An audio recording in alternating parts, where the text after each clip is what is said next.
Well, greetings friends and welcome back. This is episode 2 of No Man's Sky in VR room scale version. If you haven't seen the first one yet, be sure to check that out. Link will be up above at some point during this video. So my aim here is to work out what it's like to start a new No Man's Sky game completely in VR, and we'll see what that experience is like and, ultimately whether you should bother. Let's get into it.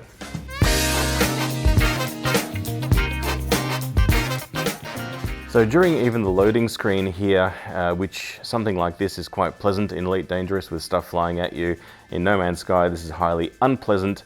These balls are about the size of a basketball and they do fly directly through your face. The loading is just so startling.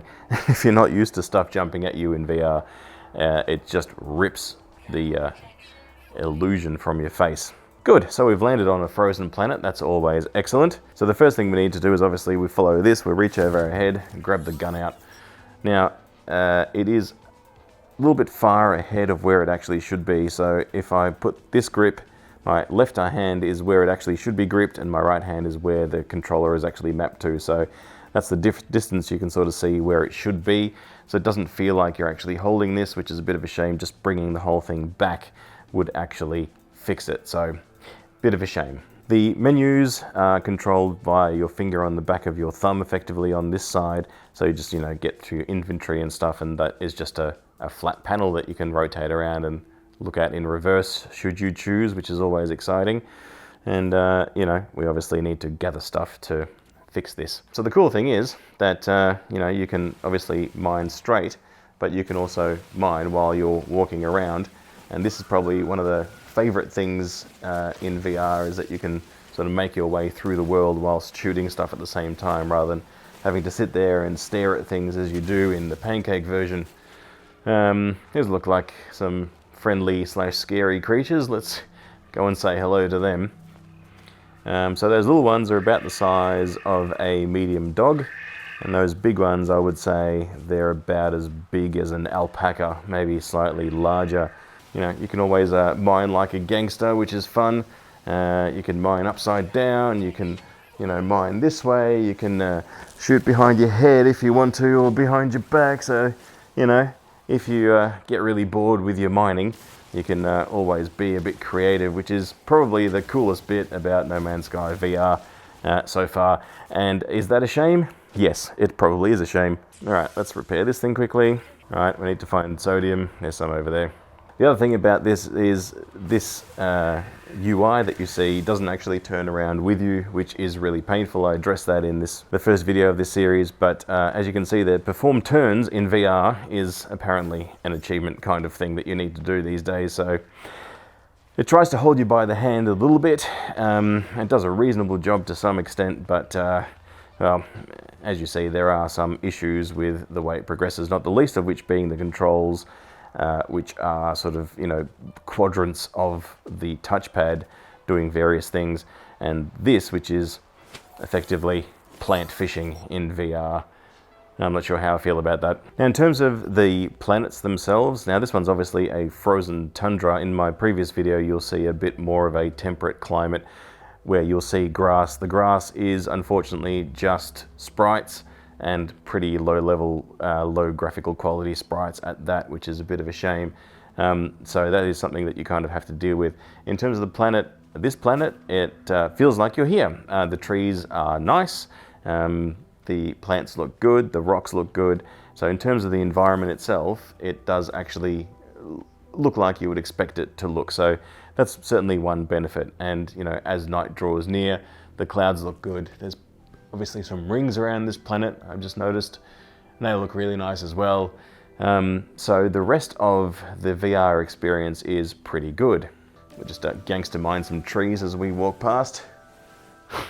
In fact, I just won't even look, I just mine them as I go. The other thing, of course, being the jetpack. So again, depending on how motion sick you get, I'm alright with it, but it is fairly nauseating, especially falling from great heights using the jetpack, and having to prepare yourself for the drop that never actually eventuates. So I would say in terms of a comfort level, this is probably rated as a, well, let's say intensity level, this is a medium to high, probably heading on the high intensity VR experience. So you do kind of have to prepare yourself that it is a fairly intensive VR experience, and if you do get motion sick very easily in VR, then I would suggest this one is perhaps one to steer clear of for just the minute until they work out some of these issues. Unless you really enjoy plant fishing, you know, in which case this is pretty cool. I don't enjoy plant fishing, and I think that's a really silly mechanic. Anyway, now distress beacon fishing. Now here's the other weird thing. See, I was facing this way when I activated it, and now it's turned me sideways and then telling me I've moved outside the play area. Oy. But that is another factor that you'll have to sort of think about and consider, the fact that it does do some weird things with you as you progress through a story kind of thing where it moves you sideways. And the same thing happens when you're up in space stations and you're talking to people. You know, it'll be in front of you, you'll say talk, and then they'll be standing right next to your face, and then you're like, ah! As you look around this creature who's staring you down. So it's it's strange. So let's fish ourselves into this one. What do I call this? Commander Fishless? I don't even know. Yep, all the stuff is broken. We know how this works. Now, the smoke and stuff just behind you is unfortunately just a pretty rubbishy kind of sprite, which is a bit of a shame. They could have at least made that volumetric. And this little ship, as we go through the back of it, there's just a bit of a blank wall really, and then you can see that fan. There we go. I'll push the menu through the fan. There we go. So you can see that, and you know, the rotating engines on the other side as my tracking kills itself. But other than that, it is much larger than you actually thought it was originally. These small ships, to trace the half circle there, it kind of goes about there, roughly speaking. And then obviously the grab handles are on the sides, just sort of here. So it does feel like a nice sized cockpit for you to be in. And again, these panels and things are the same as in the large ship, just sort of arranged a bit differently. There's a couple of bits of detail with wiring and things going into the sides of the walls and stuff. They all look pretty cool, but unfortunately, again, nothing to actually interact with. And that stupid thing that tells you you're outside the play area keeps popping up and really annoying me. The exiting of the cockpit is pretty cool. I quite like that, the way that that works, although it then piffs you out, you know, a good 5 meters away, which again is a bit weird. But again, they probably do that because if you shove your head in, it's just a box. There's nothing actually happening inside. So that's why from the outside, it's a black, I should say, canopy, because the interior is non-existent, so they don't want to show you that. And I just did. Whoopsie. Righto, so now we have to build stuff. So you go into your inventory, you can click on things as per normal.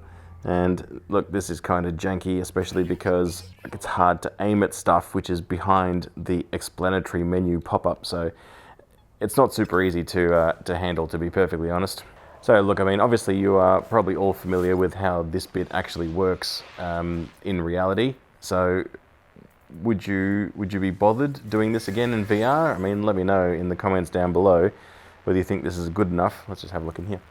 Whether you think this is a good enough prospect for you to want to actually do this again. Now, once you've fast forwarded several hours and you've got your ship up and running, you'll be able to take off. In terms of summoning the ship, I want to say I have some control over where it's going and how it's going to be summoned, but this seems pretty random actually, to be honest. I'm twisting the controller. It doesn't seem to be having any effect, but regardless, at least we can watch it land, which is kind of awesome actually. Yeah, that's pretty cool. Here's another guy who looks a little bit like a gorilla who's doing a bit of a poo and now running away. It's probably about the size of a gorilla actually as well, so that gives you an idea of those guys. Cool. I don't want carbon, ferrite dust, that's what I need. And again, you know, whining like a gangster. In terms of analysing, you apparently hold your hand up to the sides of your head and click the trigger. I'm not exactly sure how you're actually supposed to actually analyse stuff though, because there's no prompt that comes up, so a bit weird. Again, that UI just sitting there, not following you around, is kind of really weird. Alrighty, let's get ourselves off this rock, shall we? As we go up into space, you can see that actually the clouds are extremely low over the planet's surface. I'd say they're probably only about 100 meters up, which obviously is not close to reality, but that's what they decided to do, I suppose, to try and get you out of here or into the planet and out of the planet as fast as humanly possible, I guess. So just flying through space is pretty cool. Obviously we're in some sort of a dust cloud or something.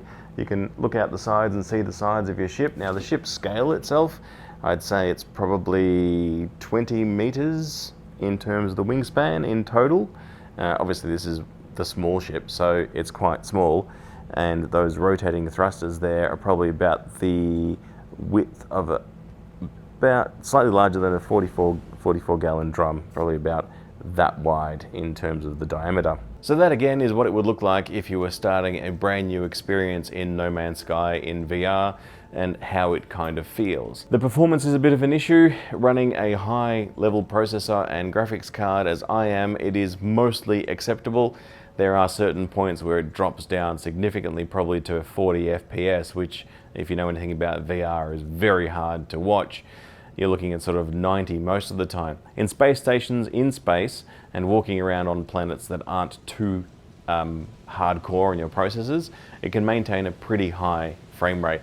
But when you're in combat, or when you're actually landing down into a planet and you're transitioning between space and, you know, pulse engine speed on the planet surface itself, it gets really janky. You have lots of frame dropouts, it stutters. You're probably better off just closing your eyes for that bit. There are certainly some cool things to see in VR. I like the size of the animals. I don't mind the interactions with the environment, apart from plant fishing, which is really weird. Hashtag plant fishing. Not sure why they decided on that one, but that's Hello Games for you. Anyway, that's enough from me. Let me know in the comments what you would like to see next, if you want to see any more of these. And other than that, I'll see you in the next one. Fly safe.